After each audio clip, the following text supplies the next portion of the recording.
All right, get ready to dive deep. Today, we're taking on the world of shipping. But don't worry, this isn't going to be a snooze fest. We're uncovering hidden treasure, the kind most businesses are totally missing out on. Seriously, if you ship anything, and I mean anything, for your business, you're going to want to pay attention because we're about to reveal how you're probably leaving money on the table and, more importantly, how to get it back. We're talking about guaranteed service refunds, or GSRs if you want to sound like a shipping pro. Basically, it's a money-back guarantee from the big guys, UPS and FedEx. Okay, hold on. So, like a refund for shipping, I'm listening, but I gotta admit, I'm a little skeptical. What's the catch? The catch is most businesses don't even know about it. It's crazy, right? Here's the deal. If your package arrives even a minute late, you're entitled to a full refund on the shipping cost. Yep, you heard that right, even 1 minute late. Whoa, back up a second. You're telling me if my package is 1 minute late, I could get all my money back. Is this a joke? Nope, totally serious. And get this, it's not just for ground shipments. We're talking express, even international deliveries. So yeah, there's a lot of potential money just sitting there that businesses are missing out on. Okay, now you've got my attention. We're not talking about saving a couple bucks here. For some companies, this could be huge. So really, why isn't everyone doing this? Seems like a no-brainer. Well, there are a few hurdles. The main one being the process itself, filing a GSR claim. It's kind of like trying to solve a Rubik's Cube, blindfolded. It's complicated. There are strict deadlines, and you need a ton of data to back it all up. Ugh, yeah, I can see how that would be a problem. Especially for busy business owners. Like, on top of running a business, you got to become a shipping detective, too. Exactly. It's time-consuming, it's overwhelming. No wonder most businesses just don't bother. Yeah. But here's the thing. The impact this can have, it's real. It affects your bottom line. Okay, you've got to give us the goods, real-world examples. Just how much money are we talking about? I'm talking thousands, even tens of thousands of dollars in savings. Just picture this. This one e-commerce company, not even a huge one, just mid-sized. They recovered over $25,000 in 1 year. No way! $25,000, that's not chump change. What'd they do with all that cash? Invested it back into their business, more marketing, new products, even hired more staff. And the best part, they were able to use that GSR data to figure out which routes and carriers were always causing problems. So fewer delays, happier customers. It's like a domino effect. So it's not just about getting money back, it's about making the whole shipping process run smoother, more efficiently. Exactly. Think of those refunds as clues, helping you solve the mystery of where the inefficiencies are. This is starting to feel less like a boring shipping lecture and more like an episode of some treasure hunting show. Yeah. But you mentioned how much of a headache it can be to actually claim these refunds. What's the solution? Now things get interesting. This is where companies like Franklin Parcel come in. They basically handle the whole GSR process for you. Imagine a robot lawyer living in your computer, constantly scanning for late packages and automatically filing those claims. Hold up. A robot lawyer? For shipping refunds? Sign me up! But seriously, how does that even work? They use this super sophisticated software. It monitors all your shipments, spots any potential GSR opportunities, and then, boom, handles all the paperwork and deadlines for you. It's like having an entire shipping department up in the cloud. So they basically take all the hassle out of it? This sounds too good to be true. What's the catch? Well, they usually work on commission, taking a percentage of the refunds they get for you. That makes sense. I mean, if they're finding me money I didn't even know I was owed, I'd happily share a piece of the pie. But what if? What if they don't find any refunds? Do I still have to pay them? That's a great question. And it's definitely something you want to clarify. With any service provider, there are different models out there, some with upfront fees, some purely commission-based. But the bigger takeaway here is the principle behind it all. Ooh, I love a good principle. What is it? You have rights as a shipper, and there are resources out there to help you navigate these complex systems. It's about being informed. Not just about shipping, right? Yeah. This applies to all parts of business. You got it. Okay, so GSRs, they're just the tip of the iceberg. There's a whole world of hidden savings just waiting to be discovered. Exactly. And that's what makes this so fascinating. It's not just about shipping refunds. It's about recognizing the power of knowledge. Deep thoughts. Okay, I'm convinced. GSRs are real. They can save businesses a ton of money. And there are even ways to make it all happen automatically. But let's get down to the nitty-gritty. How do these things actually work? What are the steps to claiming a GSR? All right, let's break it down. First things first, you can't just shout GSR every time a package is late and expect a refund to magically appear. Both UPS and FedEx. They have very specific service guarantees, very specific policies. So it's not as easy as package late, get money back. There's fine print involved. Always fine print. And trust me, these policies, they're like reading a phone book in a foreign language. Dense, detailed, and different for each carrier. Okay, yeah. I'm starting to see why most businesses just give up. But for those brave souls who actually want to try this GSR thing, where do they even find these policies? Are they hidden in some secret vault, guarded by, like, shipping ninjas? Not quite that dramatic. Both UPS and FedEx have these policies online. You can usually find them on their websites, somewhere in the terms and conditions section. Okay, so armed with these policies and a whole lot of coffee, what's the next step? How do we actually claim these refunds? Well, first you got to transform yourself, become a shipping detective. The next step is all about tracking.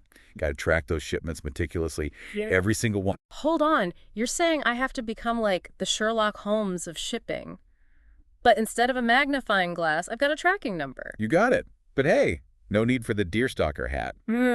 Good news is there's tech to help. Lots of tools and software solutions out there. They can automate a lot of that tracking for you. Okay, phew. That makes me feel a little less overwhelmed. So instead of me sitting here manually checking hundreds of tracking numbers, I can let the robots do the work. Exactly. Tech is your best friend in this game. These tools, they're like your digital bloodhounds, sniffing out those late deliveries. All right, so let's say my tech team's on it. They've sniffed out a late delivery, and I'm ready to claim my GSR bounty. What's next? What kind of evidence do I need? Think of it like building a case for court. You need all the right documents, proof of shipment, tracking details, any communication you've had with the carrier about the delay. So basically, I'm creating a shipping dossier. It's like I'm in a spy movie, but instead of secret codes, it's all tracking numbers and delivery confirmations. You're catching on. Once you've got all that evidence, nice and organized, it's time to submit a formal claim. To the carrier, of course, and you got to do it within their time frame. Each carrier has their own procedures, so pay attention to that fine print. Okay, so I've got my detective hat on. My evidence is all laid out. I'm ready to face the shipping judge. Any tips to make sure my GSR claim doesn't get thrown out? First and foremost, attention to detail. Make sure every single piece of information is accurate and complete.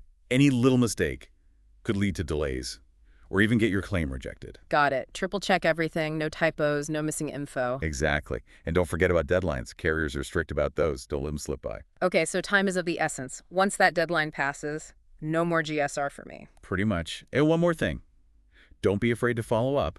If you haven't heard back in a reasonable time, sometimes things get lost, Little persistence can go a long way. So be organized, be diligent, and maybe a little bit assertive. I can do that.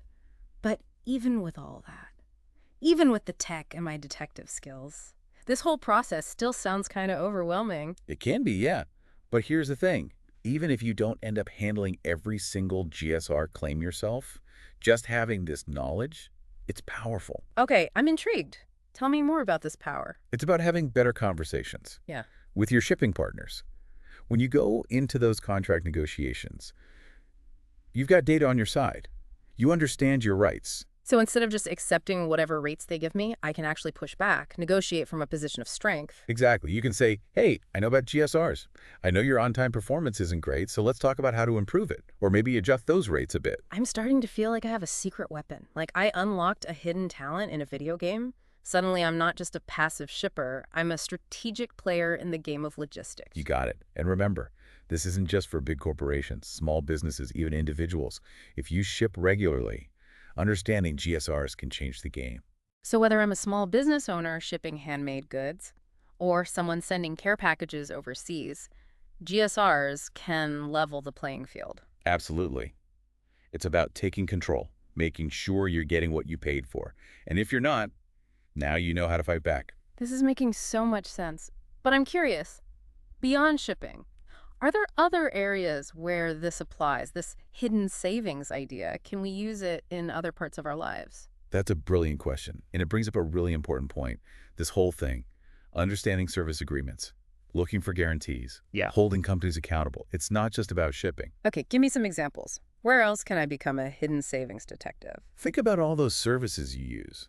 Internet provider, cell phone carrier, cable company, even your gym membership. They all have those terms and conditions, filled with guarantees and clauses to protect your rights. You're right. I usually just skim those things. Click agree without really reading. What kind of hidden savings am I missing? Well, let's say your internet's always acting up. Spotty, slow. You might be entitled to a discount, maybe even a refund. Same with your cable. Goes out all the time. Check those service agreements. So it's like a GSR for everyday life. If a company doesn't do what they promised, I have a right to push back. Exactly. Be an informed consumer. Know your rights. Hold companies accountable. That's how you get the best value for your money. Wow, this is eye-opening. It's like a whole new world of savings has opened up. I'm feeling empowered already. But okay, let's bring it back to GSRs. We've talked about what they are, why they're important, how to claim them. But are there any common mistakes businesses make when it comes to GSRs, I mean? Oh, definitely. The biggest one. Not even knowing about GSRs in the first place. So many businesses miss out because they don't realize these refunds exist. It's like they say, the best place to hide something is in plain sight. That's so true. Sometimes the best opportunities are the ones we overlook. What other GSR mistakes are there? Not tracking shipments diligently. If you're not keeping a close eye on those packages, you're gonna miss those GSR opportunities. It's like trying to find a needle in a haystack when you're not even looking in the right haystack. So even if you know about GSRs, you still got to be organized and Yeah. proactive. Exactly. Right. And here's another one. Not understanding the carrier's policies and procedures. Remember those phone book size documents? You got to understand the rules. Otherwise, you'll get penalized. All right, so awareness, diligence, and attention to detail. You got it. Any other GSR traps to watch out for? One more. Not using technology. There are amazing tools out there. They can automate the whole GSR process from tracking to filing claims to analyzing data. Yeah. If you're still doing everything manually, you're making things way harder than they need to be. So even in the world of shipping, there's an app for that. Pretty much. Yeah. Embrace technology, stay informed. That's how you turn GSRs from a headache into an advantage. This has been so insightful. But before we wrap up part 2, I want to leave our listeners with a question, a thought-provoking one. All right, imagine this. You're about to sign a new shipping contract. But this time, you know all about GSRs. You know how money you could be saving. So how does that change your approach? How do you use that knowledge to negotiate a better deal? Ooh, yeah, good point. So we're not just using these refunds defensively. We can actually use them to get better rates for future shipments, I mean. Exactly. Instead of just focusing on those basic rates, you bring GSRs into the conversation. Like a bargaining chip. You got it. Yeah. Leverage that knowledge. You might be able to negotiate lower rates, stricter delivery guarantees, even penalties if they're consistently late. So I can basically say, hey, I know my rights, I know your track record, and I'm not afraid to claim those refunds if you don't deliver. Now you're getting it. Yeah. And it's not just about being tough. You can use this knowledge to collaborate too. Work with the carriers. Find solutions that benefit both sides. Maybe there are certain routes. Or services that always seem to have problems. You can use that GSR data, identify those patterns, and then work together to improve performance. So it's not just about squeezing every penny out of the carriers. It's about working together to make the whole shipping experience better. You got it. Transparency, accountability, and in the end, a more efficient and reliable system for everyone. I'm starting to see the bigger picture here. It's like GSRs are this key. They unlock a whole new level of understanding and control over the shipping world. I like that analogy. And the best part, everyone can access this knowledge. Small business owner, occasional shipper, it doesn't matter. Understanding these concepts can truly transform your experience. We've covered a lot of ground today. We learned about GSRs, why they matter, and how to claim them. We even talked about how to automate the whole thing so you don't have to become a shipping detective yourself. And we even touched on how these ideas apply beyond shipping, how we can all be more informed consumers. It's been quite a journey, right? Definitely. From what is a GSR to understanding how powerful they can be for businesses and individuals alike. And for anyone listening who wants to learn more, check out the show notes. We've got links to the official UPS and FedEx GSR policies. It's worth a look. You might be surprised by what you find. Absolutely. And remember, folks, knowledge is power. The more you know, the better equipped you'll be. Well said. Who knew shipping refunds could be so fascinating? Until next time, happy shipping, everyone. And may all your packages arrive on time.